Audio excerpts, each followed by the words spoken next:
It's kind of mad because I was at the same time helping neurodivergent leaders overcome their own imposter syndrome, believe that they were credible, believe that they don't need to constantly be proving themselves bigger and better, while struggling with the exact same things behind the scenes myself.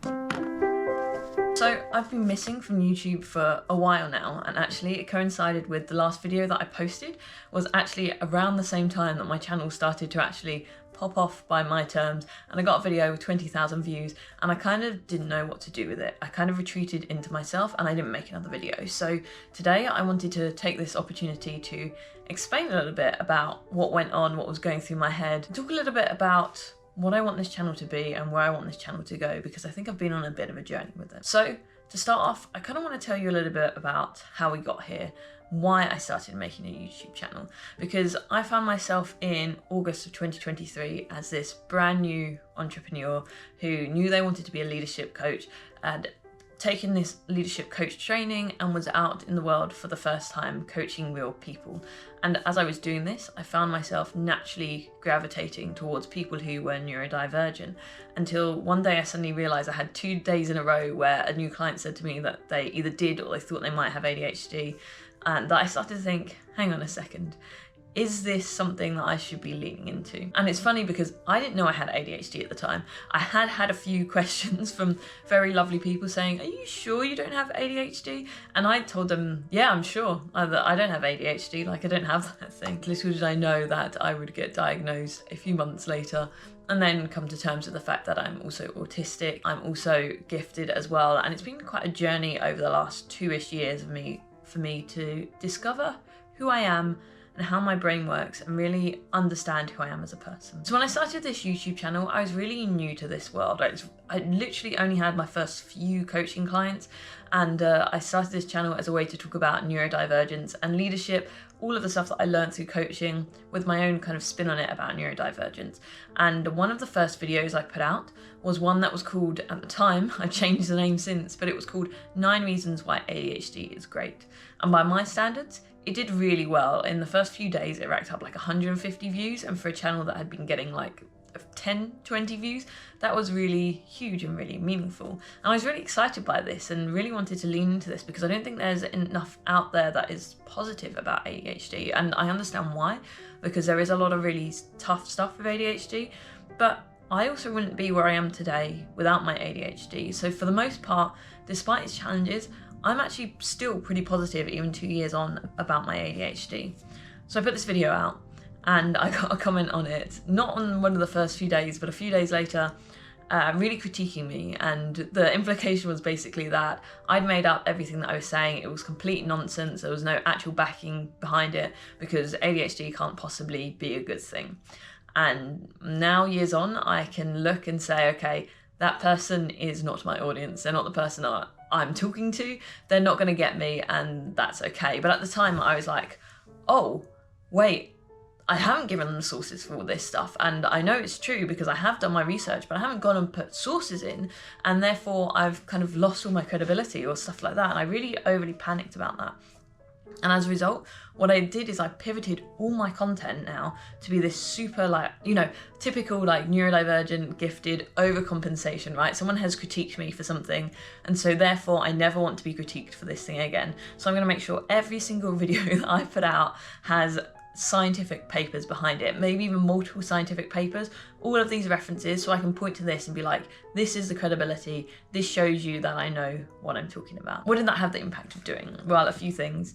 One, that was so incredibly time consuming. I mean, I couldn't just pick video topics I wanted to talk about. I had to sit down and spend hours upon hours reading research papers so that I could find something that I could turn into an insight for a video, which, okay, fair enough. That's a way to do YouTube, right? Plenty of people do YouTube by doing a ton of research, putting a massive thing together and citing their sources and everything like that. There's not a rag on that way of doing things. And I did learn a lot of really useful things, like how people with ADHD make better decisions if they have a meaningful person to make that decision with.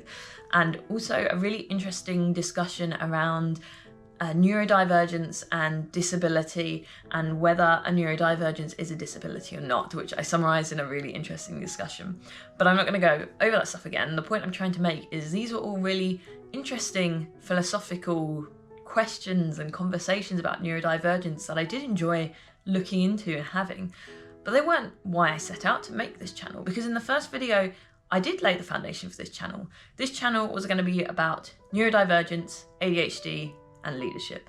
And then a few months later, I put out a video of how does ADHD relate to my personality, right?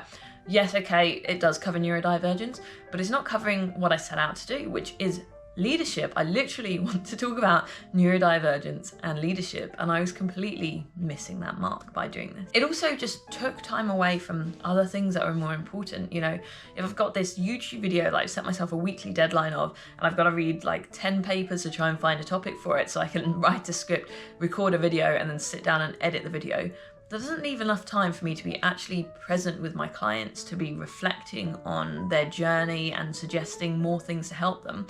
I was doing my best, but I think I could have done a bit better in those days if I hadn't spread myself a little bit too thin. I'm kind of worried now that it sounds like I did a bad job for these clients. I didn't, like, they absolutely loved me. Most of them actually continued working with me, but you know, I have very high expectations of myself, and I feel like I could have provided even more value to them if I hadn't been distracted trying desperately hard to research a YouTube video. You get what I'm trying to say, right? I'm literally over justifying myself in this video, and I'm like cutting out those parts. I'm still a work in progress. It's kind of mad because I was at the same time helping neurodivergent leaders overcome their own imposter syndrome, believe that they were credible, believe that they don't need to constantly be proving themselves bigger and better, while struggling with the exact same things behind the scenes myself. Now that is funny, but one thing that is really important here to note is that I actually do have the toolkit to get myself out of that rut. I just had to recognize that that was a rut that I was in, and that took me a long time to actually realize what was going on. Once I understood that this was a lack of confidence in myself that had been just like niggled on by that one comment, which really in hindsight wasn't really out of line or anything like that. They wanted sources, fair enough. They weren't rude or anything, but it had really got to an insecurity that I had, and it had just blown that wide open, so that it became a real flaw in my confidence that I was overcompensating for like well over a year later. So it's really interesting where I landed 2 years on, because if I look back on that time, I saw someone who was really confident in their comfort zone, but I just stepped out of that comfort zone and into the world of entrepreneurship for the first time, and feeling completely out of her depth in this new space. And a side effect of being completely out of her depth was that she was being over-prepared to compensate for that so people wouldn't realize how out of her depth she was.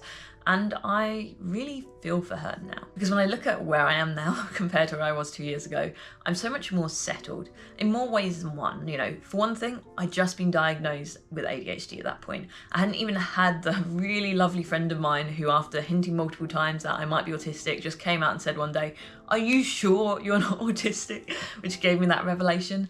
And you know, it was only last summer that I discovered giftedness as well. So I was adrift in identity, and I was adrift in business as well. I didn't know who I was fully yet. I didn't know who I was talking to, and I was just trying to please everyone. Now I've realized that there's going to be a lot of people who stumble across this channel who the content's just not for them, right? They might have their own beliefs and conceptions and maybe insecurities that mean that what I'm saying is just not what they want to hear. And that's not a failing on their part. It's just that we're in a different space. You know, our brains work differently.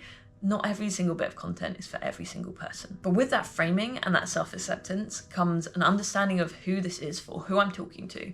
So I want to use this channel not to talk about philosophical things about neurodivergence. I want to use it to actually help people who are neurodivergent grow in their career. They don't need to know how much of their personality is ADHD. What they really need to know is how to have those difficult conversations at work, how to build back when they've had confidence knocks, how to make decisions when they don't feel ready and everything feels really uncertain because there's a reorg going on at work or whatever it is, right?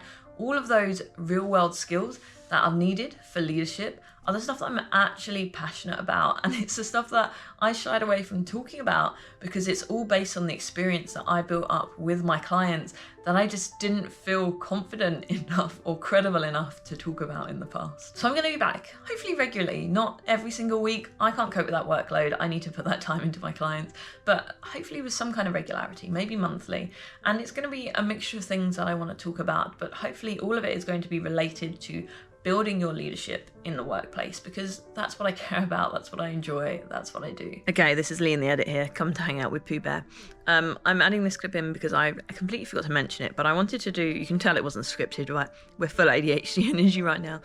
I want to do a little bit on why I've come back to YouTube, because it isn't just a message. It's because I have started another company where we make YouTube videos, and I've really enjoyed the creative process of making the videos. So I wanted to start doing it again, because I enjoy filming, I enjoy making a set in the background, talking to the camera, and I just think that's kind of fun. So if you're into data science, or you want to be into data science, you're interested in it, you can check it out. I'll put a link above. That's all. So I'm going to finish this video by saying that I was stuck with a lack of conviction. That meant a lack of strategy, that meant a lack of anything that was actually useful. And I'm really grateful for everyone that stuck with me through this period. But I need to say something to myself as a reminder, so that when editing Lee watches this and when future Lee watches this back, this is a message now for you. Stop wasting energy trying to prove yourself. You're already capable. Now use that energy to lead instead. So I'm going to leave this video here today. I do want to mention that I do have something that you might find useful if you sit in that intersection of ADHD, gifted, leadership, all that kind of stuff. I put together a neurodivergent leadership performance score, which is just a 20-question quiz to kind of benchmark yourself over 4 key domains. And you can use that to kind of see where you're at, what you might need to work on, how you might want to develop your leadership further. And, you know, as always, if you need a coach to help you with that, you know where to find me. There's one video on this channel that I don't think got a lot of love, and it deserves it. So I'd really love it if you go back and watch this video on why ADHD leaders make better decisions when they have a meaningful person involved.